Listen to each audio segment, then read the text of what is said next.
क्या आपने कभी सोचा है कि जो सुख आपको हस्तमैथुन से मिलता है वह असल में सुख है या एक भ्रम? क्या आप जानते हैं कि इस छोटे से क्षणिक आनंद के पीछे छुपा है एक बड़ा दुख, एक बड़ा खालीपन? जब आप हस्तमैथुन करते हैं तो आप अपने शरीर की ऊर्जा को बर्बाद कर रहे होते हैं और उसके बाद आपको महसूस होता है एक अजीब सा खालीपन, एक अंदरूनी कमजोरी। यह सुख नहीं है, यह एक भ्रम है। और अगर आप इस भ्रम में जी रहे हैं तो यह वीडियो आपके लिए है। आज हम बात करेंगे कि कैसे आप इस लत को छोड़ सकते हैं और अपने जीवन को एक नई दिशा दे सकते हैं। 1.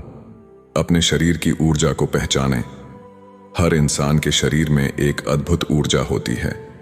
यह ऊर्जा आपको जीवन में बड़े लक्ष्यों को हासिल करने में मदद कर सकती है, लेकिन जब आप हस्तमैथुन करते हैं तो आप इस ऊर्जा को बर्बाद कर देते हैं। आपको लगता है कि आपको सुख मिल रहा है, लेकिन असल में आप अपने शरीर की शक्ति को खो रहे होते हैं। इसलिए पहला कदम है अपने शरीर की ऊर्जा को पहचानना और उसे सही दिशा में लगाना। 2. क्षणिक सुख के पीछे छुपे दुख को समझें। हस्तमैथुन करने के बाद आपको एक अजीब सा खालीपन महसूस होता है। यह खालीपन इस बात का संकेत है कि आपने अपने शरीर की ऊर्जा को गलत दिशा में लगाया है। इस खालीपन को समझें और यह जानें कि यह सुख नहीं है, यह एक भ्रम है। असली सुख तो तब मिलता है जब आप अपने शरीर की ऊर्जा को सही दिशा में लगाते हैं। 3. कल्पनाओं के जोखिम को समझें। हस्तमैथुन करते समय आप जिन कल्पनाओं में खो जाते हैं वे आपके लिए एक बड़ा जोखिम लेकर आती हैं। ये कल्पनाएं न केवल आपके मन को कमजोर करती हैं, बल्कि ये आपके भविष्य के जन्मों के लिए भी बीज बोती हैं। इसलिए इन कल्पनाओं से दूर रहें और अपने मन को शुद्ध रखें। 4. ब्रह्मचर्य का महत्व समझें। ब्रह्मचर्य का अर्थ है अपने शरीर की ऊर्जा को संयमित रखना। यह संयम आपको जीवन में सफलता दिलाने में मदद करता है। जब आप ब्रह्मचर्य का पालन करते हैं तो आपके अंदर एक नई ऊर्जा का संचार होता है। यह ऊर्जा आपको जीवन के हर क्षेत्र में सफल बनाती है। 5 वॉट लत को छोड़ने के लिए खुद को तैयार करें। हस्तमैथुन की लत को छोड़ना आसान नहीं है, लेकिन यह असंभव भी नहीं है। इसके लिए आपको खुद को मानसिक और शारीरिक रूप से तैयार करना होगा। अपने मन को शुद्ध रखें, योग और ध्यान का सहारा लें और अपने शरीर की ऊर्जा को सही दिशा में लगाएं। 6. अपने लक्ष्यों पर ध्यान केंद्रित करें। जब आप अपने लक्ष्यों पर ध्यान केंद्रित करते हैं तो आपको हस्तमैथुन जैसी लतों से दूर रहने में मदद मिलती है। अपने लक्ष्यों को याद रखें और उन्हें हासिल करने के लिए खुद को प्रेरित करें। यह आपको एक नई ऊर्जा और उत्साह देगा। 7. सही संगति चुनें। आपकी संगति आपके जीवन को प्रभावित करती है। अगर आप ऐसे लोगों के साथ रहते हैं जो ब्रह्मचर्य का पालन करते हैं और सकारात्मक सोच रखते हैं तो आपको भी इसका लाभ मिलेगा। इसलिए सही संगति चुनें और खुद को सकारात्मक लोगों के साथ जोड़ें। 8. अपने आप पर विश्वास रखें। अंत में सबसे महत्वपूर्ण बात यह है कि आप अपने आप पर विश्वास रखें। आप यह कर सकते हैं, आप इस लत को छोड़ सकते हैं। बस खुद पर विश्वास रखें और अपने लक्ष्य की ओर बढ़ते रहें। प्राचीन काल में ऋषि मुनियों ने ब्रह्मचर्य और शारीरिक ऊर्जा के संरक्षण को जीवन का सबसे बड़ा सिद्धांत माना था। उनका मानना था कि शरीर की ऊर्जा ही जीवन का आधार है। जब आप इस ऊर्जा को बर्बाद करते हैं तो आप अपने जीवन के सार को खो देते हैं। ऋषियों ने कहा था कि हस्तमैथुन जैसी प्रथाएं न केवल शारीरिक ऊर्जा को नष्ट करती हैं, बल्कि मानसिक और आध्यात्मिक शक्ति को भी कमजोर करती हैं। महर्षि पतंजलि ने अपने योग सूत्र में ब्रह्मचर्य को यम, नैतिक नियम का एक महत्वपूर्ण अंग बताया है। उन्होंने कहा कि ब्रह्मचर्य का पालन करने वाला व्यक्ति अद्भुत शक्ति और ऊर्जा प्राप्त करता है। यह ऊर्जा उसे जीवन के हर क्षेत्र में सफलता दिलाती है।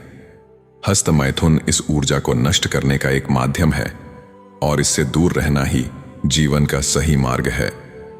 शिव पुराण में कहा गया है कि शरीर की ऊर्जा को संरक्षित रखना ही भगवान शिव की सच्ची पूजा है। जो व्यक्ति अपने शरीर की ऊर्जा को बर्बाद करता है वह अपने आप को नष्ट कर रहा है। शिव पुराण में यह भी कहा गया है कि हस्तमैथुन जैसी प्रथाएं न केवल शारीरिक बल्कि आध्यात्मिक पतन का कारण बनती हैं। महाभारत में भीष्म पितामह ने ब्रह्मचर्य का पालन करके अद्भुत शक्ति प्राप्त की थी। उन्होंने अपने जीवन में कभी भी शारीरिक ऊर्जा को बर्बाद नहीं किया और इसी कारण वह इतने शक्तिशाली और सम्मानित बने। उनका जीवन हमें यह सिखाता है कि ब्रह्मचर्य का पालन करने से ही जीवन में सच्ची शक्ति और सम्मान प्राप्त होता है।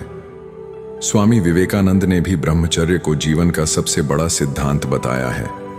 उन्होंने कहा कि जो व्यक्ति अपने शरीर की ऊर्जा को संरक्षित रखता है वह जीवन के हर क्षेत्र में सफल होता है। उन्होंने यह भी कहा कि हस्त मैथुन जैसी प्रथाएं न केवल शारीरिक बल्कि मानसिक और आध्यात्मिक पतन का कारण बनती हैं।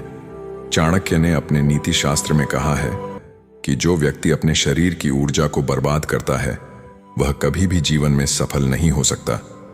उन्होंने यह भी कहा कि ब्रह्मचर्य का पालन करने वाला व्यक्ति ही जीवन में सच्चा सुख और शांति प्राप्त कर सकता है। ऋग्वेद में कहा गया है कि शरीर की ऊर्जा को संरक्षित रखना ही जीवन का सबसे बड़ा सिद्धांत है। जो व्यक्ति इस ऊर्जा को बर्बाद करता है वह अपने आप को नष्ट कर रहा है। ऋग्वेद में यह भी कहा गया है कि हस्त मैथुन जैसी प्रथाएं न केवल शारीरिक बल्कि आध्यात्मिक पतन का कारण बनती हैं। रामायण में भगवान राम ने ब्रह्मचर्य का पालन करके अद्भुत शक्ति प्राप्त की थी। उन्होंने अपने जीवन में कभी भी शारीरिक ऊर्जा को बर्बाद नहीं किया और इसी कारण वह इतने शक्तिशाली और सम्मानित बने।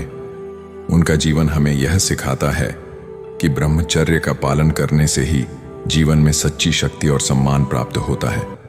प्राचीन काल के ऋषियों, संतों और ग्रंथों ने ब्रह्मचर्य और शारीरिक ऊर्जा के संरक्षण को जीवन का सबसे बड़ा सिद्धांत बताया है। हस्त मैथुन जैसी प्रथाएं न केवल शारीरिक बल्कि मानसिक और आध्यात्मिक पतन का कारण बनती है। इसलिए इन प्रथाओं से दूर रहें और अपने शरीर की ऊर्जा को सही दिशा में लगाएं। यही जीवन का सच्चा मार्ग है।